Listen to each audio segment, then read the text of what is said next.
TRS అధికారంలో ఉన్నన్ని నాళ్ళు దాదాపు 9.5 సంవత్సరాల పాటు గ్రామ పంచాయతీ వ్యవస్థను సంపూర్ణంగా నిర్లక్ష్యం చేసిండ్రు. అప్పటి ప్రభుత్వం తెచ్చిన కొత్త చట్టం కూడా గ్రామ పంచాయతీలను తూట్లు పొడిచింది.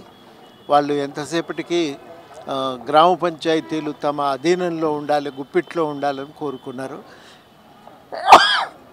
అందుకనే ఎక్కడైనా సర్పంచులు తాము ఆదేశించిన పనులు చేయకపోతే తొలగించే అధికారం పెట్టుకొని సంపూర్ణంగా గ్రామ పంచాయతీకి ఉన్న స్వయం ప్రతిపత్తిని కూడా వాళ్ళు తీసేసారు. గ్రామ పంచాయతీలు నిర్ణయం చేసి విధానాలు కూడా తయారు చేసుకోవాలి, కానీ ఆ అవకాశం లేకుండా చేసిండ్రు. దాంతో తర్వాత నిధులు ఇవ్వలేదు, విధులు ఇవ్వలేదు. దాంతో ఏమైందంటే సర్పంచులందరూ కూడా అప్పుల పాలైపోయినరు. పనులు పురమాయించారు, పైసలు ఇవ్వలేదు.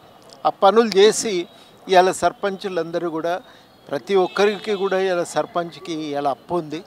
ఆ స్థాయికి గ్రామ పంచాయతీలను దిగజార్చిండ్రు. అందుకనే ఇవాళ ఈ కొత్త గవర్నమెంట్ అయినా, ఎందుకంటే 73-74 సవరణ తెచ్చి గ్రామ పంచాయతీలకు రాజ్యాంగ ప్రతిపత్తి కల్పించింది కాంగ్రెస్ కాబట్టి న్యాయం చేయిస్తుంది అనే ఒక ఆశతో ఉన్నారు. న్యాయం చేయాలి, ఈ అప్పులు తీర్పాలి, మాకు ఈ బిల్లులు ఇవ్వాలి.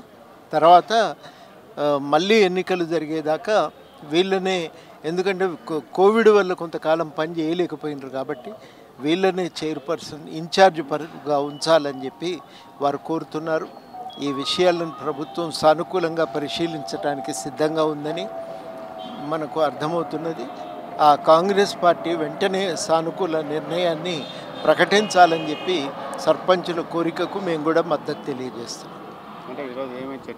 ఇవాళ చర్చ అంతా కూడా ఏంటంటే ఈ అప్పులు, ఈ బకాయి పడ్డ బిల్లులు చెల్లించాలనేది ఒకటి, రెండవది ఎన్నికలు జరిగే వరకు ఇన్ఛార్జ్ పర్సన్గా ఉంచాలనేది ఒకటి, ఇంకా జాయింట్ చెక్ పవర్ ఉండకూడదు.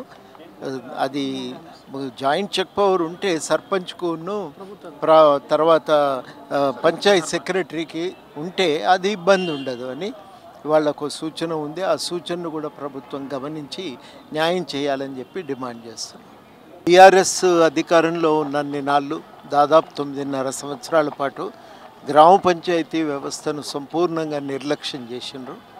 అప్పటి ప్రభుత్వం తెచ్చిన కొత్త చట్టం కూడా గ్రామ పంచాయతీలను తూట్లు పొడిచింది. వాళ్ళు ఎంతసేపటికి గ్రామ పంచాయతీలు తమ అధీనంలో ఉండాలి, గుప్పిట్లో ఉండాలని కోరుకున్నారు.